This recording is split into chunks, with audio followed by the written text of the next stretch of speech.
all right, if you're a runner, cyclist, hiker, off-roader, whatever you do, have you ever thought of getting GPS to, I guess you could say, to enhance your outdoor experience, basically to make sure you don't get lost, to track everything that you're doing? Well, now we're going to talk about GPS units with Bob Mosier from REI. Good morning, Bob. Thanks for coming back. Thanks, Matt. Okay, GPS.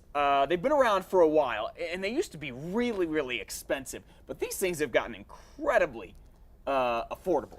They have. Just within the past decade, they've dropped in price dramatically. They're very simple devices, but they're really helpful tools to help you navigate in the outdoors, too. Okay, well, you talk about the outdoors. A lot of people are like, oh, I just use my cell phone. But it's GPS. It's called Global Positioning Satellite for a reason, because you can be anywhere and these things still work pretty much, right? Exactly. The satellites that these devices use, they're always traveling around the planet. So it's not limited to just the United States. You can travel anywhere in the world, and this device is still going to work for you. No kidding. Okay, so basically, I think like a good reason to use one here, we go hiking a lot. We go biking. Sometimes you get off a trail, you end up getting lost. These things are going to help you find your way home? As long as you follow the correct rules for them, yes. The first thing that I always do as soon as I leave my car, I'm going to just mark a location for where my car is and where the trailhead is. Then I will always know, no matter where I am, I know exactly where my starting point was and I can get back to it. Okay, so it's kind of like Hansel and Gretel. You know, you just leave a little trail of electronic breadcrumbs out for you. Yeah. Okay, so let's talk about the two you brought in. This one here, very cool. The yellow, it's got some rubber on the outside. This is like a pretty inexpensive one, a basic GPS, right? Right, so that one runs for about $110, and it's going to do 4 major functions. It will show you your exact location anywhere on the planet.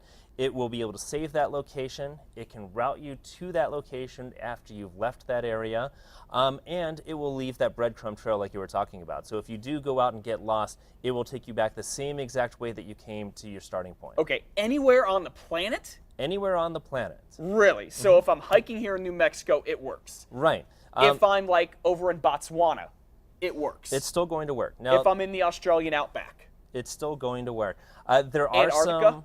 Yep.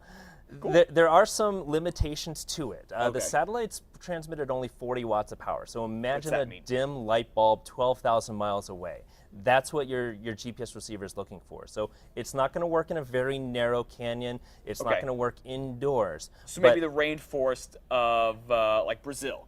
Possibly not if you've got a really thick canopy above you. Gotcha. But if you've got a good clear view of the sky, it's going to work just fine. Then we got this one over here. It almost looks like an old school cell phone. This is like the Mac Daddy of them all. It is. It's got a much larger antenna to it, so it's going to get reception in places that some other people don't. It has built-in maps to it. You should always make sure that you're bringing a paper map with you as well, but having the built-in maps just verifies that you're seeing exactly where you think you are on the map. Okay, that's too. a good point that you bring up, because I'm really bad about this. If I take one of these, I don't take a map with me, but that's a bad idea. It is, and you know, I always tell people that the batteries on your map are never going to die. So if you've got a map and you know how to use it, it's going to just serve your purposes so much better. The GPS is a great tool to assist your map and your knowledge on how to use your map navigation skills, but it's never going to replace it. Okay, you mentioned a good thing, batteries. How long does one of these last if the batteries are fresh or if it's charged up? So if you've got fresh batteries, expect it to last between 16 to 20 hours on just a regular use. Now, as soon as you turn on like the back screen light or all of the extra features in it, that will reduce the battery life. Okay. But 16 to 20 hours at the lowest level is a good rule of thumb. And maps free at REI? Some of them. Some maps. We do have maps for Albuquerque's Open Space Division that we have available. And then we also have Forest Service maps that you can purchase as well. Oh, okay, very cool. You want to find out more about the maps, find out more about these very cool GPS items, and learn how to use them, go to our website, casa.com. We'll link you over to REI. Bob Mosier, good seeing you. Thanks for coming in. These Thanks, are cool Matt. toys.